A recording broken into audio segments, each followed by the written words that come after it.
Você sabia que através do eixo elétrico no eletrocardiograma você consegue fazer mais de 80% dos diagnósticos de pacientes com cardiopatia no seu consultório ou à beira do leito?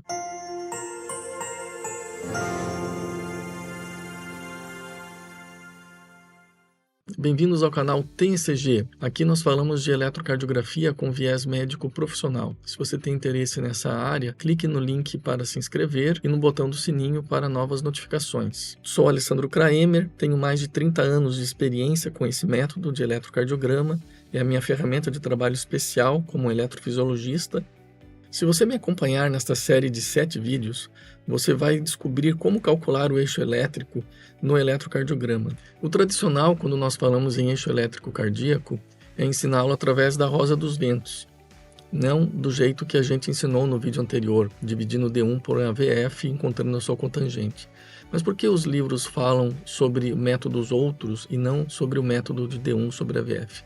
Muito bem, só para contextualizar, normalmente os vídeos que tratam do assunto e os próprios livros falam da rosa dos ventos, em que você precisa localizar dentro do plano frontal a derivação isoelétrica, que nesse caso seria a VL, e através dela encontrar a sua perpendicular, que no caso é a derivação D2, que está ali no ângulo de 60 graus, e este seria o cálculo do eixo elétrico em um eletrocardiograma no plano frontal. É o que os livros fazem normalmente. Mas então, a gente estava falando sobre dividir D1 por AVF, que seria muito mais simples para conseguir esse eixo elétrico. Por que não é assim que os livros ensinam para a gente?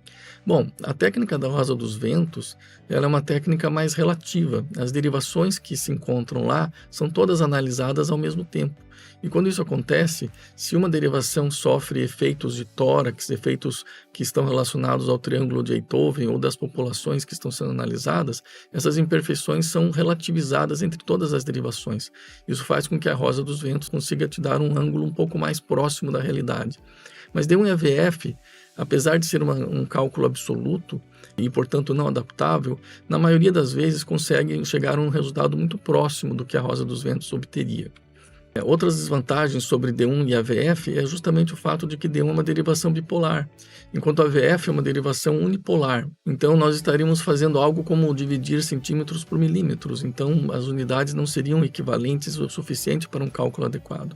Mas referências bibliográficas já mostram que, embora não seja exatamente a mesma coisa, o resultado aproximado é muito próximo do resultado padrão. Além disso, o próprio triângulo de Einthoven não é um triângulo equilátero de verdade.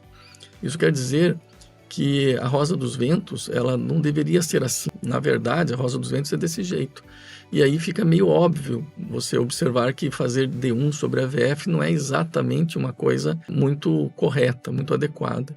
Daí, falar contra o método de D1 e AVF.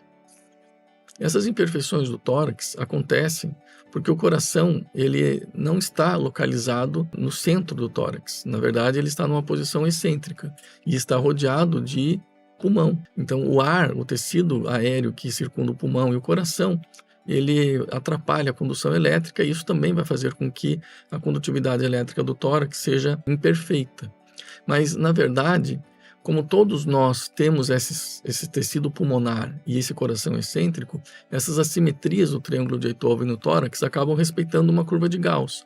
Na prática, se todos têm um tórax não homogêneo, então não existe uma medida que seja errada, porque todas as medidas em tese sendo erradas, na verdade não há medida errada, né? E tudo pode ser confirmado através de uma curva de Gauss.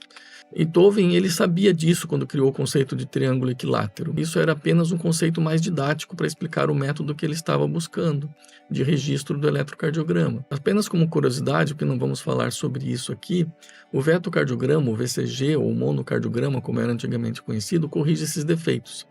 E ele corrige esses defeitos porque os eletrodos são colocados no corpo humano de uma forma diferente do que os eletrodos convencionais do tórax. No vetocardiograma, os planos X, Y e Z são mais rigorosamente corrigidos, diferente do que acontece naquela rosa dos ventos corrigida pelo Burger. Mas talvez um defeito sobre dividir D1 por AVF mais importante seja justamente a matemática envolvida no caso. Porque, na verdade, o correto não seria medir a altura ali, por exemplo, mais 6 menos 1 menos 1. A gente deveria trabalhar com áreas. Veja que no exemplo em B, nós temos mais 6, menos 1, e uma onda S ali que deveria valer menos 1, mas é claramente mais alargada. Então, essa onda S mais alargada deveria valer alguma coisa como menos 2, e isso vai claramente mudar o ângulo do eixo elétrico calculado. Aqui, no caso, 45 graus é diferente de 53 graus. Mesmo assim, o D1 e o AVF ainda é válido porque a direção e o sentido do QRS são muito mais importantes do que um ângulo exato. No eletrocardiograma, para cima e para baixo é muito mais importante do que 90 ou 89 graus. Então, a aproximação do eixo elétrico pelo cálculo não está gerando erros de conclusão, apenas erros de precisão. Um segundo comentário aqui é que, de fato, nenhum cardiologista, nenhum médico faz esses cálculos de cabeça ou sequer usa uma calculadora para fazer esses cálculos. Embora você até possa ver o resultado ali no papel calculado pelo computador, esses números realmente não são importantes. E é sobre isso que a gente vai falar nos próximos vídeos. A gente não calcula o eixo elétrico de cabeça. O que nos interessa, normalmente, quando a gente calcula o eixo elétrico no papel de cabeça, não é se ele vale 90 ou 89 graus. O que nos interessa é saber se o foguete vai para cima ou para baixo. Se ele está um pouco inclinado ou não, isso não faz diferença para o resultado final.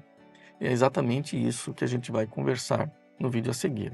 Esse vídeo foi baseado no livro A Arte da Eletrocardiografia, cujo link está na descrição. Se você chegou até o final desse vídeo é porque gostou do conteúdo. Então não deixe de se inscrever no canal, clicar no botão de sininho para novas notificações e fique atento a novos vídeos. Nós sugerimos que você leia. Ler te faz refletir e refletir é o que te faz ser mais inteligente. Até o próximo vídeo e boa leitura!